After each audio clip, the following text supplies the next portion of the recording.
Hello friends, स्मार्टो systems की कोरोड्रा series में आपका स्वागत है। नेक्स्ट सेशन में जो टूल हमारे पास उपलब्ध है वो है बेजियर के नाम से। बेजियर टूल से हम आसानी से कर्व ड्राइंग को डिज़ाइन कर सकते हैं या ड्राइंग कर सकते हैं। आप यदि यहाँ माउस क्लिक करें तो आप देखेंगे 2 पॉइंट लाइन के नीचे बेजियर टूल हमारे पास उपलब्ध है। इसी के साथ बिल्कुल मिलता हुआ टूल पेन टूल है। हम दोनों की जानकारी इसी सेशन में लेंगे। सबसे पहले बेजियर टूल की बात करते हैं। यदि मैं बेजियर टूल को क्लिक करूं, मैं यहाँ थोड़ा सा जूम कर लेता हूं, आप देखेंगे बेजियर टूल का आइकॉन आपके पास कर्सर के साथ अवेलेबल हो गया है। मैं कहीं भी ड्रॉ करना चाहता हूं कुछ भी लाइंस को, तो मैं बेजियर टूल का प्रयोग कर सकता हूं। मैं क्लिक करते हुए ड्रैग करता हूं और मेरे पास एक नोड अवेलेबल हो गई है। इस नोड से दूसरी तरफ जाना चाहता हूं तो दूसरी तरफ क्लिक करूंगा मैं, और ये देखें जब मैं ड्रॉ करता हूं तो मेरे पास 2 एरो अवेलेबल हो जाते हैं, जो एरो जो हैं कर्व को डिफाइन करते हैं। अब देखें जिस तरफ मैं जा रहा हूं, जहां भी क्लिक करता हूं वहां पे मेरे पास ये लाइन मुझे फॉलो करते हुए वहां पे आ जाती है।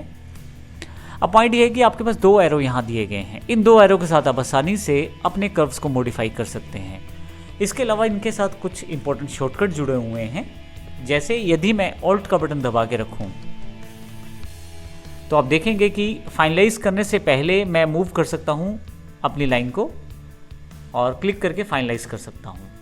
फिर से मैं आगे ऊपर की तरफ क्लिक करता हूं। अब यदि मैं यहां लाइन नहीं चाहता तो मैं आसानी से ऑल्ट का बटन साथ में दबाना है, अल्टर का बटन, और मैं आसानी से मूव कर सकता हूं जो मैं लाइन ड्रॉ करना चाहता हूं बेजियर लाइन टूल के साथ। ये देखें। इसके अतिरिक्त यदि मैं सी का प्रयोग करूं, अब देखिए मैं यहां से एक लाइन यहां पे चाहता हूं और सी को प्रेस कर लेता हूं। यदि आप सी को प्रेस करें आपको 2 एरो हेड नहीं दिखाई देते बल्कि एक ही एरो हेड दिखाई देता है, अर्थात आप एक एरो हेड के साथ मैनिपुलेट कर सकते हैं अपनी ड्राइंग को कुछ इस तरह से।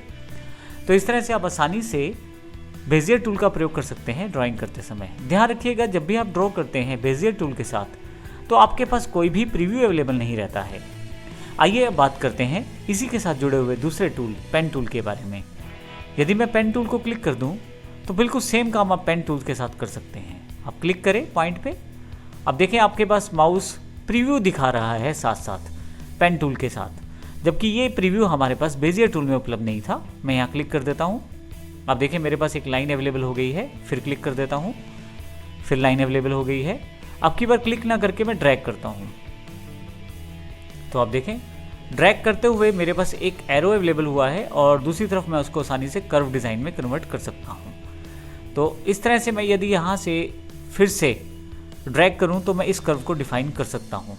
अब देखें मैं यहाँ अभी क्लिक नहीं किया है, मैं यहाँ क्लिक करूँगा तो मेरे पास कर्व लाइन भी अवेलेबल हो जाती है। अब यदि यहाँ ध्यान दें तो माउस जो है आपके पास अभी पेन के निशान जैसा है, क्योंकि ये पेन टूल के अंतर्गत काम कर रहा है इस वक्त। यदि मैं यहाँ से फिर से क्लिक करूँ और यहाँ मैं क्लिक करते हुए अल्ट का बटन दबाऊँ तो आप देखेंगे कि मैं ड्रॉ करने से पहले आसानी से मूव कर सकता हूँ अपनी लाइंस को। मैं यहाँ क्लिक कर देता हूँ।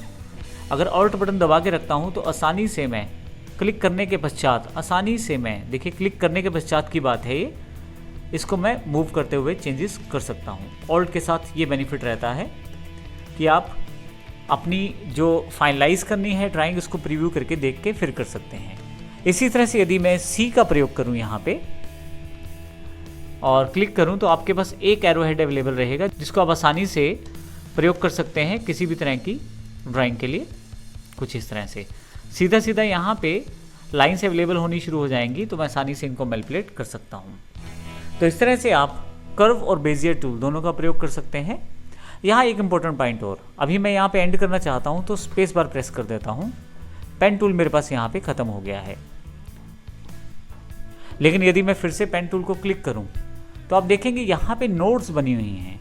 ये नोड है मेरे पास, ये नोड है, इस तरह की काफ़ी सारी नोड्स के साथ मिलके मेरे पास ये जो लाइन है वो बनी हुई है। अगर मैं किसी लाइन में नोड को हटाना चाहता हूँ तो उस पर्टिकुलर नोड पे जाके मुझे क्लिक करना है। अब यदि मैं माउस को यहाँ रखूँ तो आप देखेंगे पेन के साथ माइनस का निशान आ रहा है। इसका अर्थ है कि आप डिलीट कर सकते हैं इस नोड को। मैं क्लिक करके डिलीट कर देता हूँ। इस तरह से इस नोड को भी डिलीट कर देता हूँ। आप देखेंगे बीच में से जो लाइंस हमारे पास अवेलेबल थी वो हटती जा रही हैं अगर मैं नोड को डिलीट करता हूँ। मैं नोड को ऐड भी कर सकता हूँ। उसके लिए मुझे कहीं भी बीच में क्लिक करूँ मैं अगर, तो मैं ऐड कर सकता हूँ इस नोड को। और यदि दोबारा उस पर क्लिक करूँ तो मैं डिलीट भी कर सकता हूँ। तो इस तरह से आप नोड को ऐड और डिलीट कर सकते हैं।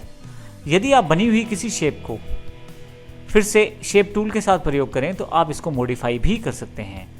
आप इनको मॉडिफाई करने के लिए वो सभी ऑप्शंस प्रयोग कर सकते हैं जो नॉर्मल हम कर्व डिज़ाइन में प्रयोग करते हैं या कर्व ड्राइंग्स में प्रयोग करते हैं। मैं यह कन्वर्ट टू कर्व करके आसानी से इनको अपने अकॉर्डिंग प्रयोग कर सकता हूँ। फिर से वापस पेन टूल पे। तो इस प्रकार हम इनका प्रयोग कर सकते हैं, बेजियर टूल और पेन टूल का। दोनों लगभग एक जैसे टूल हैं, लेकिन पेन जो टूल रहता है वो आपको प्रीव्यू भी दिखाता है और थोड़ा सा काम करना इसमें और आसान हो जाता है। अब मुख्यतः हम प्रैक्टिकल रूप में यदि किसी पहले से बनी हुई डिज़ाइन या ड्राइंग को ड्राफ्ट करना चाहते हैं, यानी कि उस तरह का कुछ बनाना चाहते हैं, तो इन टूल्स का बहुत ज़्यादा प्रयोग किया जाता है। जैसे किसी कंपनी का कोई लोगो है या कंपनी का कोई डिज़ाइन है और आप उसे रीड्रॉ करना चाहते हैं किसी बनी हुई पिक्चर्स के साथ, तो उसको पिक्चर को नीचे रख के आप आसानी से ड्रॉ करते हुए उस पर्टिकुलर ड्राइंग को ड्रॉ कर सकते हैं। तो इस प्रकार हम प्रैक्टिकल लाइफ में कोरल ड्रा के साथ बेजियर और पेन टूल का प्रयोग करते हैं। यदि मैं पेन टूल या बेजियर टूल के साथ शिफ्ट का प्रयोग करूं तो आसानी से लाइंस को स्ट्रेट डिफाइन कर सकता हूं।